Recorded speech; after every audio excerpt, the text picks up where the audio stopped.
Hi everyone, it's Rachel from Sage. I haven't done a Makeup Empties video since last year, and I normally only do like updates during the year, but I have a lot, and this is all just from January to the start of April. So this is the first quarter of the year's Makeup Empties, and I will go through this stuff with you right now and give you a mini review. This is of course a bottle of this Miyake, the original. This is a large one, the biggest one, Eau de Toilette, and I have gone through many bottles of these since the 90s. I have about half a bottle left of an eau de parfum in this product. I'm not going to buy any more, I've decided. I don't think it suits me anymore. I think it smells way too toilet water to me. In the 90s I loved it, and I guess my skin chemistry's changed since I was, in my 20s, so it makes sense. But this was a bottle that I've used up in the summer months because it definitely is a summer fragrance. And like I said, I've only got half a bottle of a smaller one left to go, and once I've used it up I won't repurchase this one. Sad to say, but that's the truth of it. 3 primers here. The Thankyou Bronze Glow Perfecting Primer, which is really beautiful, but mine started to smell weird, so I had to use it up quickly, and yeah, now it's done. But it is a beautiful summer product, everybody. The Thankyou Illuminating Primer, this one also is beautiful, and I've had several tubes of this over the years, but this one I think sat a little too long in my makeup collection amidst so many other primers, and it started to be very runny and separatey like, so I've had to basically empty it out, unfortunately. This one I did use up completely, and this was in my travel bag, the NYX Marshmallow Primer. I really like that it's in a little tube. It's only a small tube, but when I order from Cosmetic Capital, they usually send me something like this, and I really appreciate that because the big pump one took me ages to get through, and I have to say I kind of like the squeezy tube delivery system a lot better. So I'm happy to have another one of those in my travel bag right now, and I will continue to use it, the 8mm size.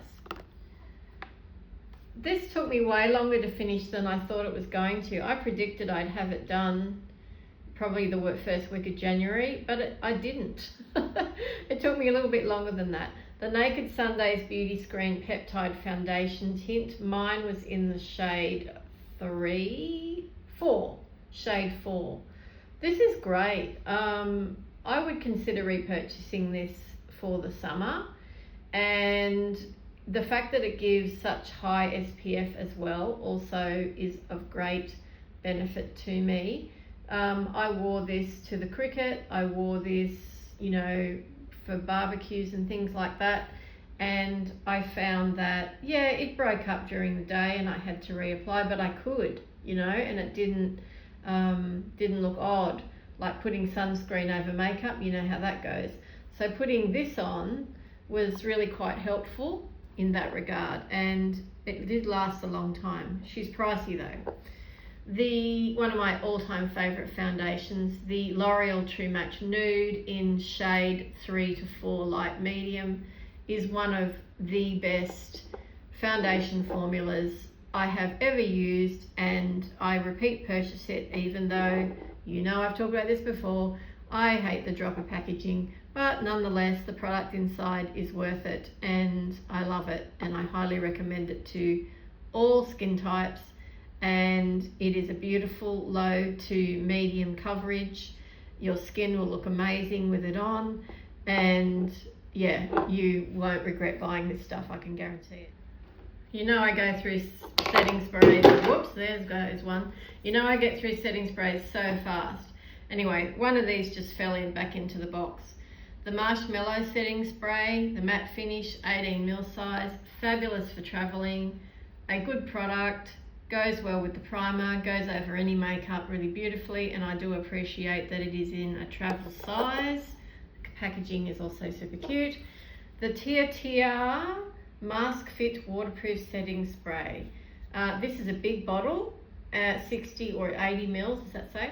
And this took me a while to get through, but I really liked it. And having a waterproof setting spray in summer was particularly useful. I don't need it now, however. Cute packaging, will consider repurchasing in the... A concealer. I finished a concealer. The LYS Triple Fix Full Coverage Brightening Concealer. As you know, I don't think this is full coverage at all. It is medium. My shade is MN1. Beautiful product, beautiful packaging. Can't repurchase it because it's always out of stock. Very frustrating. Anyway, if you want a concealer that is as close to the Natasha Denona without paying the Natasha Denona prices, and you can get this, then I do highly recommend it. It's from Sephora. 3 lip products. What? Okay. So the first one is one of my most favourite discoveries of last year, the Coloursational from Maybelline Shaping Lip Liner in Almond Rose. I have already gone through one and I'm on to a second one, well and truly into it. Made in Germany, that says a lot. That says a lot about the quality. I finally finished my Fenty Heat in, is it cherry? Hot cherry. My gosh, this took forever. I certainly got my money's worth out of this. This is a plumping product that I actually like, and I like the look of it, I like the colour, I like the way it feels on my lips. It is beautiful, and I would consider repurchasing it when I don't have 1,000 other lip glosses to go through. Another lip gloss here, which I really enjoyed, the NYX Fat Oil Slick Click Shiny Lip Balm in, I think the shade is Hits Different. Let's see. Where are you? There it is. Hits Different, number 6. This was beautiful. The colour, the texture, it had like a shimmery, glittery finish, which I like, and I really liked the component as well. I found that the clicky stick thing really suited me, and I have already repurchased this. So yeah, that says something. 4 mascaras this time. One of my all-time favourites, as you know. This one just kept going and going. The Essence Lash Princess False Lash Effect, right? Fantastic. And the waterproof version, which I also equally love. The waterproof one doesn't tend to last as long as the regular version, and I think that's because waterproof mascaras have higher alcohol content, which, you know, dries things out. But nonetheless, a fantastic product, and have always repurchased those. This is a Shrek mascara, from volumizing mascara from Colourpop. I bought the Shrek collection last year, and this colour is called Dragon, and you can see it's a beautiful coral red, deep coral red. Now, was it a good mascara? No, it was clumpy. I'll show you. Here's the wand.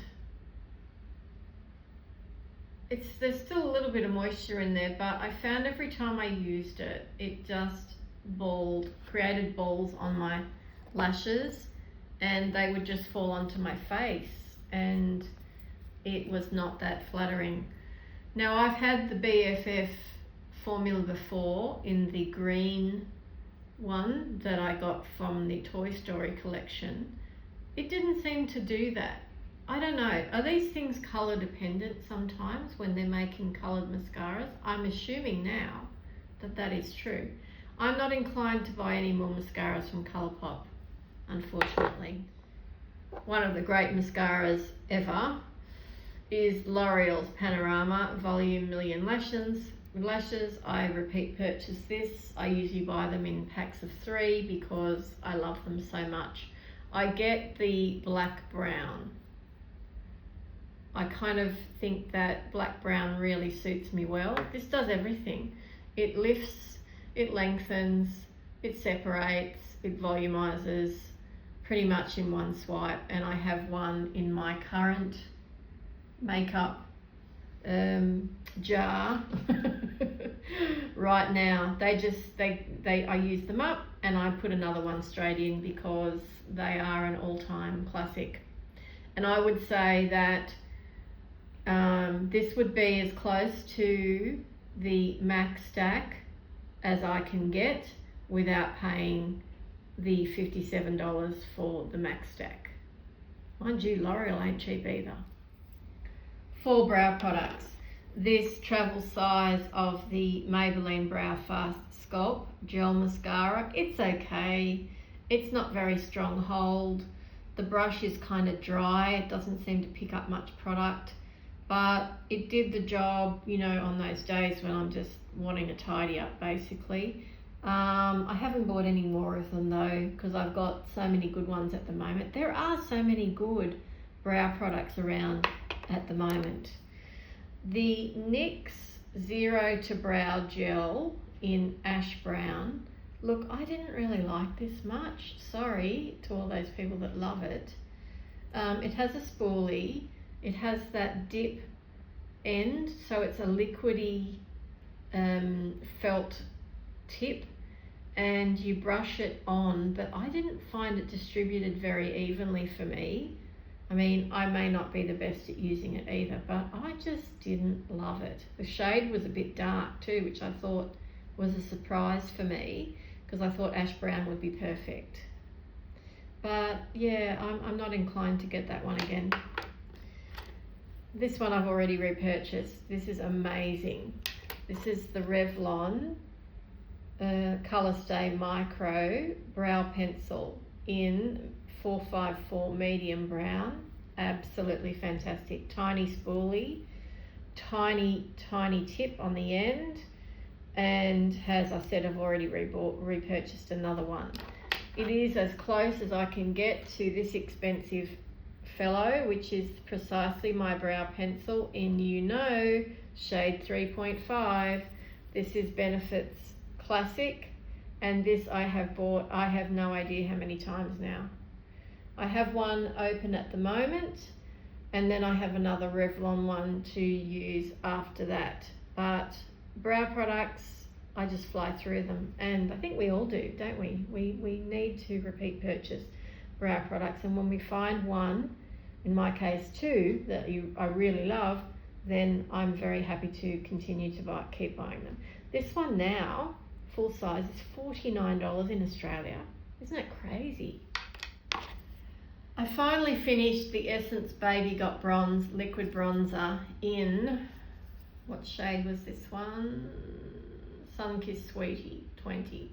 This is okay. It's a small component, but I'll show you something. See what happens. The poof broke, and then the stuff started pouring out underneath, and what was already a messy situation got even messier. So I had to sort of depot as best I could, and then I kind of forgot about it, to be honest. Look, this was convenient. It was a nice shade for me. The formula was good, but the delivery system is just, no. I just can't deal with these poofy things anymore, so I won't be repurchasing that one. Let's finish with some eyeliners. We have the L'Oreal, of course. Where are you? There you are. L'Oreal Liner Signature Eyeliner, which is a gel liner in Blue Jersey. I have gone through this colour that many times. Why aren't we focusing? There we are. Blue Jersey. This is probably my most worn eyeliner, actually. I've gone through so many of them. I love it. The formula, the colour, everything. I finally finished the Makeup Forever. The Makeup Forever Aqua Resist Colour Pencil in Graphite. Waterproof, very, very black indeed. This was, I think, a mini, and it was a wind up, like the L'Oreal one is a wind up. And I just don't need to repurchase that. I don't wear black eyeliner that much anymore. It's either navy, or it's green, like olive green, or it's brown, mostly these days. Speaking of brown, this is a fantastic. In fact, I like the Hyper Precise liner from Maybelline so much, I buy them in packs of 3. And the shade is 710 Forest Brown. It is a beautiful, neutral, dark brown, like dark chocolate. Almost, it's got a hint of black in it, which is why I like it, because it's not too warm. And the tip on this is as fine as I've ever seen. Now that looks big there because I've got it magnified, but it is super fine. And you can get a really, really sharp wing with this pen liner, and it is precise what it says it is. So I do highly recommend those. So that's the empties for the first quarter of 2026. Not a bad amount really. I am going to put that Shrek mascara into my makeup museum because it is part of a collection. So it'll just go into the rest of the stuff that I've kept from the Shrek collection and go back into its packaging, because the packaging was everything, let me just say. But everything else, I'm pretty happy with the level of usage I've got out of products. I am working on some pans at the moment and finishing off some lip products. I really want to finish more lip products this year. So let me know if you like this video with a thumbs up, and what sorts of makeup have you churned through this year so far. Let me know in the comments. Thanks for watching. Bye.